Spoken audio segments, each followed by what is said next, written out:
నిన్న అసెంబ్లీలో ఏదైతే జరిగిందో మన హిందూపూర్ ఎమ్మెల్యే బాలకృష్ణ గారు ఒక నటుడు, ఒక మెంటలిస్ట్గా సర్టిఫైడ్ అయినటువంటి వ్యక్తి.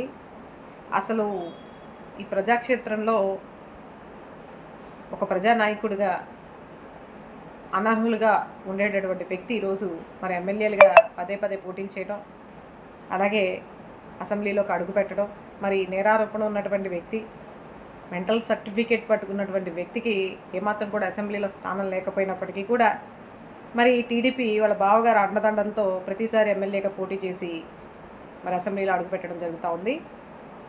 మరి హిందూపూర్ ప్రజల గురించి, అక్కడ ఉన్నటువంటి సమస్యల గురించి ఏ రోజు కూడా అసెంబ్లీలో నోరెత్తినటువంటి ఈయన నిన్న మటుకి ఆయన యొక్క వైఖరి చాలా విచిత్రంగా ప్రజలందరూ కూడా ఆలోచింపజేసేలాగా ప్రవర్తించారు అనేది మనందరం కూడా చూసాం. ఏ విధంగా ఆయన ప్రవర్తించారు, ఆయన యొక్క హావభావజాలాలు ఎలా ఉన్నాయి, ఎలా నుంచున్నారు, ఏ విధంగా మాట్లాడుతూ ఉన్నారు అనేది దాన్ని బట్టి చూసుకుంటే మరి వాళ్ళ బావగారు తీసుకొచ్చినటువంటి కూటమి ప్రభుత్వంలో 99 రూపాయలకే క్వాలిటీ లిక్కర్ అని చెప్పేసి ఏదైతే ఒక పథకాన్ని తీసుకొచ్చారో, మరి అది పథకం అంటే ప్రజల కోసం పెట్టిందే కదా. అటువంటి క్వాలిటీ లిక్కర్ని తీసుకొని మరి ఈరోజు పవిత్రమైనటువంటి ఒక దేవాలయంగా భావించి ప్రజల యొక్క సమస్యల గురించి, ప్రజా ప్రయోజనాల గురించి, ప్రజా నిర్ణయాల గురించి ఒక పవిత్రంగా భావించేటటువంటి దేవాలయం లాంటి అసెంబ్లీలోకి ఈరోజు ఆయన యొక్క విచిత్ర వైఖరితో ఈరోజు వచ్చారంటే నిజంగా ఫస్ట్ ఆయన పైన చర్యలు తీసుకోవాలి. అలాంటి వ్యక్తుల్ని ఈరోజు అసెంబ్లీలోకి అడుగుపెట్టనిచ్చి పైగా నోటికి ఏదొస్తే అది విచక్షణ రహితంగా ఎలా పడితే అలా మాట్లాడతా ఒక మాజీ ముఖ్యమంత్రిగా చేసినటువంటి వైఎస్ జగన్మోహన్ రెడ్డి గారిని వాడు వీడు అంటమే కాకుండా సైకో అని చెప్పేసి మాట్లాడడం నిజంగా చాలా బాధాకరమైనటువంటి విషయం. అదేవిధంగా చాలా తీవ్రంగా ఖండించాల్సినటువంటి విషయం కూడా. మరి ఈరోజు సైకో అని చెప్పేసి మాట్లాడుతూ ఉన్నారు. ఒకసారి మీ గతంలోకి వెళ్ళి చూసుకుంటే కనుక మరి ఆ మాటకి నిలువెత్తు నిదర్శనం ఎవరు అనేది మీకే తెలుస్తుంది. ఒకసారి మీ ఆత్మ పరిశీలన చేసుకొని మీ గతాన్ని తవ్వుకుంటే, నేను చెప్పక్కర్లా, ఇప్పటికే చాలామంది మీ గురించి చెప్తా ఉన్నారు కదా, ఎన్నో వీడియోలు నిన్నటి నుంచి పెడతానే ఉన్నారు మీ గురించి, మీ చరిత్ర ఏంటనేది. నేరారోపణ కలిగినటువంటి మీరు, ఒక హంతకుడుగా ఒక వ్యక్తి మరణానికి కారణమైనటువంటి మీరు, కోపాన్ని అదుపులో పెట్టుకోలేనటువంటి మీరు, నోటికేదొస్తే అది మాట్లాడేటటువంటి మీరు, అసలు ప్రజలతో ఎలా వ్యవహరించాలని తెలియనటువంటి వ్యక్తి, అలాగే అభిమానంతో ముందుకొస్తే, మీ దగ్గరకు వస్తే వాళ్ళని ఏ విధంగా మీరు దూరం పెడతారు, ఏ విధంగా వాళ్ళపైన విరుచుకుపడతారు, అలాగే ఒక మహిళల్ని ఏ విధంగా చూడాలి, మహిళల్ని ఏ విధంగా గౌరవించాలి. మరి గతంలో మీరు మాట్లాడిన మాటలే ఉన్నాయి కదా, ఒక మహిళను చూస్తే ఏమనిపిస్తుంది ఏంటన్నది, అది నేనైతే వీడియోలో చెప్పలేను. కానీ అంటే ఒక మహిళ పట్ల మీ యొక్క అభిప్రాయం ఏ విధంగా ఉందని పబ్లిక్గా మీరే చెప్పారు. అంటే ఇలాంటి స్వభావాలు కలిగిన, ఇలాంటి నేచర్ కలిగినటువంటి మీరు ఈరోజు ఒక ప్రజాక్షేత్రంలో ఒక ప్రజానాయకుడిగా వచ్చి మాట్లాడమని మైకిస్తే మరి ఇలా కాక ఎలా మాట్లాడతారు? దాన్ని బట్టి చూసుకుంటే మీరు అన్నారు కదా సైకో అనే పదానికి కరెక్ట్గా ఎవరు సరిపోతారు ఏంటి అనేది ఒకసారి ఆలోచన చేసుకోండి. ఒక మెంటలిస్ట్గా సర్టిఫికేట్ పొందినటువంటి మీరు అసలు ప్రజానాయకుడిగా పనికొస్తారా? అసలు ఎమ్మెల్యే పోటీకి పనికొస్తారా? అసెంబ్లీలో అడుగుపెట్టే అర్హత మీకుందా? మరి ఇవన్నీ కూడా ప్రజా వ్యతిరేక చర్యలు.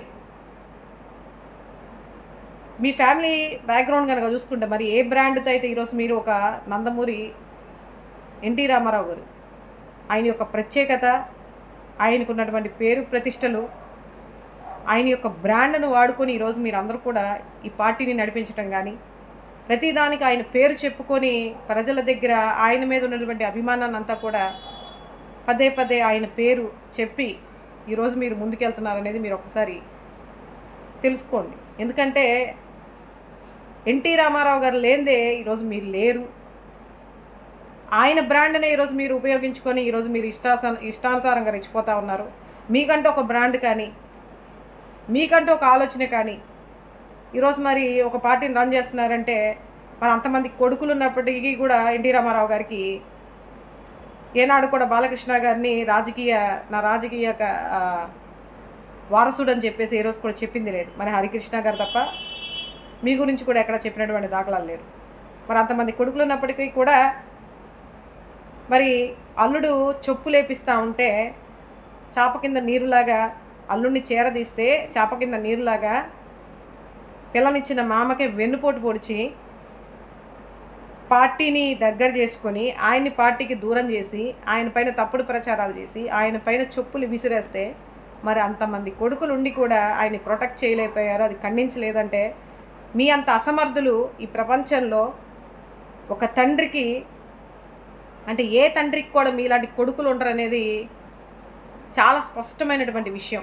మరి మీరు చేతకాని వాళ్ళు, మీరు అసమర్థులు కాబట్టే ఈరోజు అల్లుడు మీ తండ్రి గారు పెట్టినటువంటి పార్టీని అల్లుడు ఓన్ చేసుకొని ఈరోజు ఆయన బ్రాండ్ను ఉపయోగించుకొని ఆయన పేరును ఉపయోగించుకొని ఈరోజు మీరు పార్టీని లీడ్ చేస్తూ ఉన్నారు. ఒక్కసారి గమనించుకోండి. ఇవన్నీ కూడా మీ దగ్గర పెట్టుకొని ఇవన్నీ కూడా మీ తరపున ఉన్నటువంటి లోపాలను పెట్టుకొని ఈరోజు నోటికి వచ్చినట్టు ఎలా పడితే అలా ప్రతి ఒక్కరు కూడా మొన్న మీ అల్లుడు గారు ఒక షాడో ముఖ్యమంత్రిగా ఉన్నటువంటి మంత్రి నారా లోకేష్ గారు శాసన మండలిలో ఒక మహిళ పట్ల ఎలా ప్రవర్తించాలో కూడా తెలియకుండా ఒక మహిళ అడిగినటువంటి ఒక మండలి సభ్యురాలు అడిగినటువంటి ప్రశ్నలకి సమాధానం చెప్పడం చేతకాక సమాధానం లేకపోగా మరి సభని తప్పుదారి పట్టిస్తా మీ ప్రభుత్వంలో ఏం చేశారు ఏం పీకారని చెప్పేసి ఆవేశాన్ని అణుచుకోలేనటువంటి అసమర్థపు స్థితుల్లో మీ యొక్క మానసిక పరిస్థితులు ఎలా ఉన్నాయనేది ఈ రాష్ట్ర ప్రజలందరూ గమనిస్తూ ఉన్నారు. మొన్నేమో మీ అల్లుడు, ఈరోజేమో మీరు ఇలా మీ ఇష్టం వచ్చినట్టు అసెంబ్లీని శాసన మండలిని మీ యొక్క హబ్బులుగా మార్చుకొని మరి అక్కడ అసెంబ్లీలో ప్రతిపక్ష నేతలు లేరు, ప్రతిపక్ష నాయకులు లేరు కాబట్టి మీ ఇష్టానుసారంగా ప్రజల సమస్యలను గొంతెత్తే వాళ్ళు ఎవరు లేరు. ఇక ఏదైనా సరే మాకు మేమే ఒకళ్ళనొకళ్ళు పొగుడుకోవటం, లేదంటే ఆ సభలో లేనటువంటి వ్యక్తుల గురించి వ్యంగ్యంగా మాట్లాడటం, వెకిలిగా మాట్లాడటం, అబ్యూజింగ్ వర్డ్స్ మాట్లాడి వాళ్ళ వ్యక్తిత్వ హననం చేసి పైశాచికంగా నవ్వుతా ఆనందాన్ని పొందడం, వీటన్నిటిని కూడా ప్రజలందరూ కూడా తీవ్రంగా ఖండిస్తూ ఉన్నారు. ప్రజల్లో మీ యొక్క పతనం స్టార్ట్ అయింది. ఈరోజు ప్రజా వ్యతిరేక నిర్ణయాలు తీసుకుంటా ఉన్నారు. ప్రజలకు ఉపయోగపడేటటువంటి వాటి గురించి అసెంబ్లీలో చర్చలు నడపకుండా మీ యొక్క సొంత ప్రయోజనాల కోసం, మీ గొప్పల కోసం, మీకు జరుగుతున్నటువంటి అన్యాయాల కోసం, లేదంటే గతంలో జరిగిన వాటి గురించి ఈరోజు మీకు ఓట్లేసి గెలిపించి తీసుకొచ్చింది కేవలం మీ స్వార్థ ప్రయోజనాల కోసం కాదు. ఈరోజు మీకు అధికారం ఇచ్చి కట్టబెట్టింది. విచ్చలవిడితనంగా ఒక హుందాతనం అనేది లేకుండా అక్కడ లేని వ్యక్తుల గురించి ఇలా మాట్లాడుతున్నారంటే నిజంగా ఒక దాన్ని ఏమంటారంటే మరి ఏమన్నాలో కూడా అర్థం కావట్లా. కనీసం ఇంగిత జ్ఞానం కూడా లేకుండా ప్రవర్తిస్తున్నారు. కాబట్టి ఏదైతే అసెంబ్లీలో మరి మీరు మాట్లాడుతూ ఉంటే సభా అధ్యక్షులుగా ఉన్నటువంటి ఆయన త్రిపులార్ గారు చూసి ఆనందపడుతున్నారు తప్ప మరి అలాంటివంటి అబ్యూజింగ్ వర్డ్స్ మాట్లాడుతూ ఉంటే రికార్డుల నుంచి తొలగించమని కనీసం కూడా బాధ్యతాయుతంగా ప్రవర్తించకుండా మరి తోటి శాసనసభ సభ్యులందరూ కూడా కేరింతలు కొడతా ఒక కౌరవ సభని తలపించేలాగా ఒక వాతావరణాన్ని అయితే మీరు క్రియేట్ చేస్తూ ఉన్నారు. కాబట్టి ఇది ఎంత మాత్రం కూడా మంచిది కాదు. రాబోయే రోజుల్లో మీకు ప్రజలు గట్టిగా గుణపాఠం చెప్పడానికి సిద్ధంగా ఉన్నారనేది ఒకసారి ఆలోచన చేయండి. మైకుల ముందు కూర్చొని ఏదో 4 గోడల ముందు కూర్చొని మాట్లాడితే కాదు, ప్రజల్లోకి వెళ్ళండి, తెలుస్తుంది.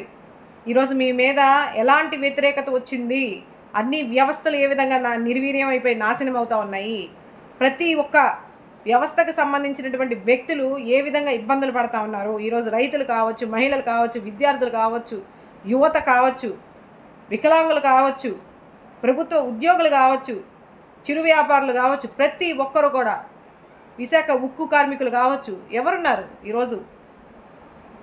ఈరోజు రాష్ట్ర సంపదని ప్రజల సొమ్మునంతా కూడా ప్రైవేటీకరణ చేస్తా, కోట్ల విలువ చేసే స్థలాలని 100 రూపాయలకి 99 పైసలకి ఇస్తా, ఎంత దారుణాలకి ఈరోజు పాల్పడతా ఉన్నారు అనేది.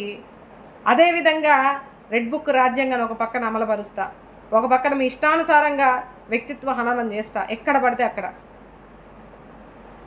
మరి హోమ్ మినిస్టర్ గారు మనం చెప్పడం జరిగింది, ప్రభుత్వ కాలేజీలు కట్టారంటే ఆ ఒక డమ్మీ వీడియో తీసుకొని వచ్చి ప్రజెంటేషన్లు ఇచ్చి ఒక యాంకర్ లాగా ప్రజెంటేషన్లు ఇస్తా, మీ బతుకులు జడా అని చెప్పేసి హాస్పిటల్ని చూసి మీ బతుకులు జడా అని అనుకుంటారంట. అది కాదు మేడం. ఇప్పుడు చూడండి ఒకసారి వెళ్ళి, ఇప్పుడు ప్రజలు మీ విషయంలో ఎందుకురా వీళ్ళని గెలిపించాము, ఇదేనా ప్రజాపాలన అంటే, ఇవేనా సంక్షేమ పథకాలంటే, ఇదేనా అభివృద్ధి అంటే, ఇదేనా సభ్యత సంస్కారం అంటే అని చెప్పేసి కూటమి నాయకుల యొక్క పరిపాలన చూసి, సారీ టు సే దిస్, ఈ మాట నేను అనకూడదు కానీ తప్పడంలా వీళ్ళ యొక్క ప్రవర్తన చూసి, మీ బతుకుల జడ, వీళ్ళు నాయకులా లేకపోతే భక్షకులా అని చెప్పేసి ప్రజలు ఈరోజు ఘంటాపదంగా మాట్లాడుతూ ఉన్నారు. ఎంత దారుణానికి ఈరోజు దిగజారిపోయి నీచ రాజకీయాలు చేస్తా స్వార్థ ప్రయోజనాల కోసం ఈ అధికారాన్ని దుర్వినియోగం చేస్తున్నారే తప్ప ప్రజలకు ఉపయోగపడేలాగా ఈరోజు దాదాపు 17 నెలలు అవుతున్నా సరే ఒక్కరికి కూడా న్యాయం చేయలేనటువంటి అసమర్థపు స్థితిలో మీరున్నారు. అసమర్థపు పాలన మీరు చేస్తున్నారు. అవన్నీ కప్పిపుచ్చుకోవడానికి ఈరోజు ఎవరిని పడితే వాళ్ళని నోటికి ఇష్టం వచ్చినట్టు మాట్లాడుతూ ఉన్నారు.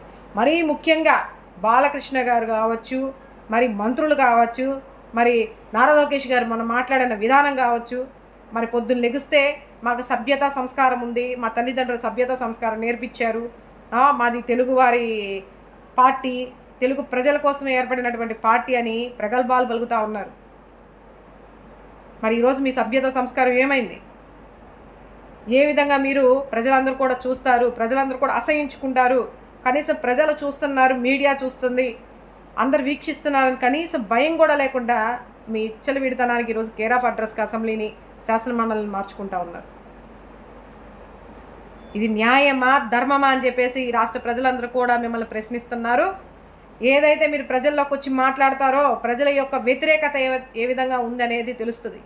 ఏదో మీరు సెలబ్రేట్ చేసుకోవడం కాదు, సూపర్ 6 సూపర్ హిట్ అని చెప్పేసి ఇది మంచి ప్రభుత్వం అని చెప్పేసేసి మీరు విజయోత్సవ సభలు చేసుకోవడం కాదు. ఒకసారి రండి, ప్రజల్లోకి రండి, తెలుస్తుంది మీరు ఏ విధంగా పరిపాలన చేస్తున్నారని చెప్పి. కాబట్టి ఏదైతే ఈ మాటలు వెనక్కి తీసుకొని అదే అసెంబ్లీ సాక్షిగా ఒక నేర ఆరోపణ కలిగినటువంటి ఒక హంతకుడికి జైలు శిక్ష పడకుండా ఆనాడు వైఎస్ రాజశేఖర రెడ్డి గారు మానవత్వంతో భిక్ష పెడితే ఈరోజు అధికార గర్వంతో కళ్ళు నెత్తికెక్కి ఇష్టానుసారంగా మాట్లాడడం, సైకో అని మాట్లాడడం, వాడు వీడని మాట్లాడడం. అధికారం ఎల్లవేళలా శాశ్వతం కాదు. ఈరోజు మీరు ఉండొచ్చు, ఏదో ప్రభుత్వ భూముల్ని మీ ఇష్టానుసారంగా కోట్ల విలువ చూసే భూముల్ని పైసలకి 100 రూపాయలకి 99 పైసలకు అప్పు చెప్పినట్టుగా అసెంబ్లీని ఏమి రాష్ట్ర ప్రజలు మీకు 33 సంవత్సరాలు ఏమి లీజుకి ఇవ్వాల. అది గమనించుకోండి. ఈరోజు మీరు అధికారంలో ఉండొచ్చు, రేపు మేము అధికారంలో ఉండొచ్చు. అప్పుడు ఇలా మాట్లాడిన వాళ్ళందరి పరిస్థితి ఎలా ఉంటుంది అనేది కూడా ఒకసారి ఆలోచించుకోండి. సైకో సైకో సైకో అని ప్రతి ఒక్కరూ కూడా మాట్లాడుతూ ఉన్నారు. నిజంగా సైకోతనం అనేది ఉంటే గత ప్రభుత్వంలోనే అధికారంలో ఉన్నప్పుడే జగన్మోహన్ రెడ్డి గారు దాన్ని చూపించుంటే ఈరోజు మీరు ఇలా మాట్లాడేవాళ్ళు కాదు. కాబట్టి కొంచెం నోరు అదుపులో పెట్టుకొని ఏం మాట్లాడుతున్నావు ఏంటి, ఈ ప్రజాక్షేత్రంలో ఈ ప్రజాస్వామ్యాన్ని, రాజ్యాంగాన్ని ఏ విధంగా గౌరవించాలి, ప్రజల యొక్క అభిప్రాయాలకి భిన్నంగా ఎలా ఉండాలి ఏంటనేది ఆలోచించి ప్రజలకి అనుగుణంగా ప్రజా వ్యతిరేక చర్యలకు పాల్పడకుండా సుపరిపాలన అందించాలని ప్రతి ఒక్కరు కూడా ఆకాంక్షిస్తూ ఉన్నారు. ఏదైతే మీరు మాట్లాడారో అధికార గర్వంతో అసెంబ్లీలో అందరి ముందు, అదే అసెంబ్లీలో మా నాయకుడైనటువంటి వైఎస్ జగన్మోహన్ రెడ్డి గారికి బహిరంగ క్షమాపణ చెప్పవలసిందిగా ఈ సందర్భంగా వైఎస్ఆర్సీపీ రాష్ట్ర ప్రచార విభాగం తరఫున ఒక మహిళా అధ్యక్షురాలాగా, ఒక స్టేట్ ఉపాధ్యక్షురాలాగా నేను డిమాండ్ చేస్తూ ఉన్నాను. అంతేకాకుండా దీన్ని తీవ్రంగా ఖండిస్తూ ఉన్నాను.